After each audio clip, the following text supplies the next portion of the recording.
के फरमाइश बा शुभम आनंद जी के, शुभम आनंद जी के फरमाइश बा रूपा जी लय बड़ी पुरान हो तनी मनी छुअले बा कि मोहब्बत की झूठी कहानी पे रोए हर मस चाहे भोजपुरी में कि सपना में देखले बानी अरे चढ़ल पे जवानी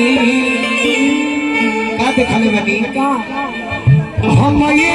लइका से अरे प्रेम पइले बानी तनी मनी छुअले बा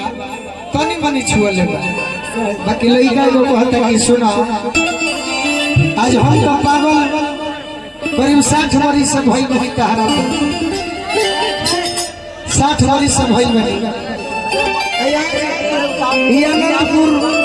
बांध वाले सब हमार भाई का जीवन कहरा प्रतिवादा बड़े आ तू ताको करू तो मुआए मुआए भइल बड़ू ऐसे तारा से गो विनती भाई रूपा जी रूपा जी तारे से गो आगे एक लाइन में कहो कि मरही के बातें तो अरे मार दो न से तनी हो बाबा घेरैया वाला कटिंगवा ना ठोकरवा ना घेरैया वाला तब कहे के मुआवेलू नजरिया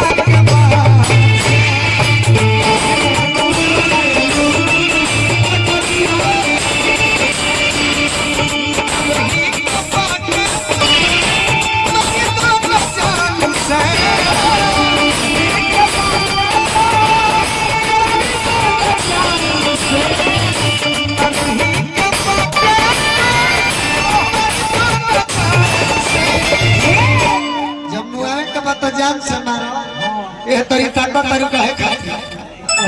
अरे मन कहे के मुआवेलू नजरिया के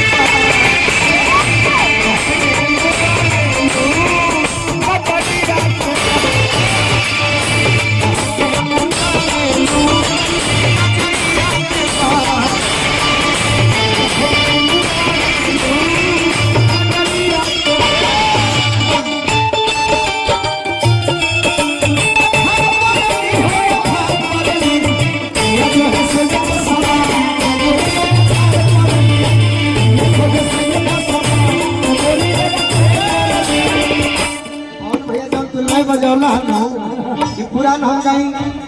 ये तवार भूखला हो या तवार भूखला जब उठे ले जवानी में जुआ तो पिए तवार भूखला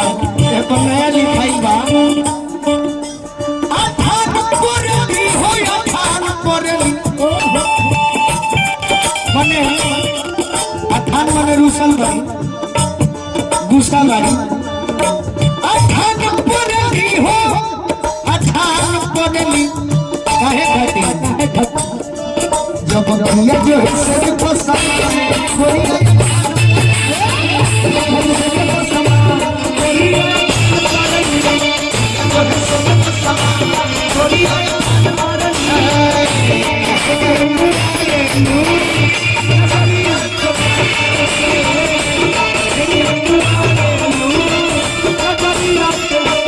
हम अपना और भाई अयाज के विपक्षी कलाकार चंदन राजो जी से आग्रह करो कि हम मंच पर सभे आई बा बाकी जे मुख्य अतिथि होला वे जगह खाती ना होके सबका जगह खाती होला कुछ प्रतिनिधि भी लोग आई बनी जेकरा जाए के बाद अपना चंदन से आग्रह करो बड़ भाई से कि आओ एक बात तोहरे गीत होई बाकी लइका कहता आज भाई जन तनी मुर्गी मार दो जान घर से निकला सदी सवार के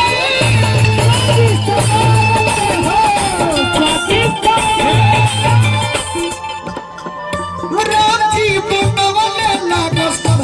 पूरा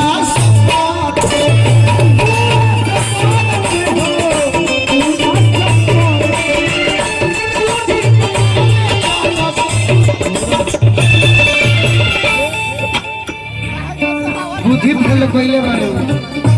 बुद्धि फेल कइले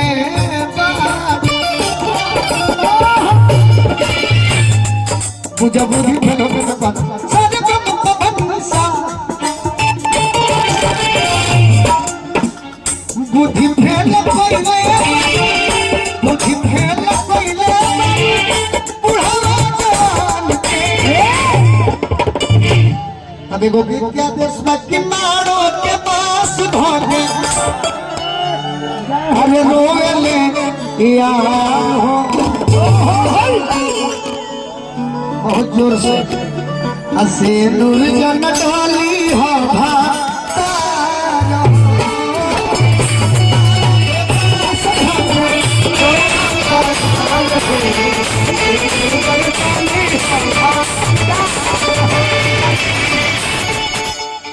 बहुत देर से रोक के रखले में काहे होने खार बाबू चौका पछलो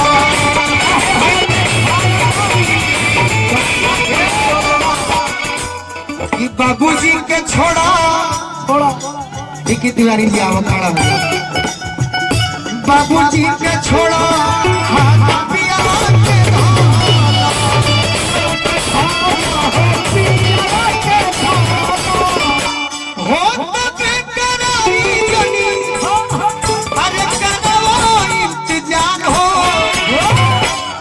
मारो के पास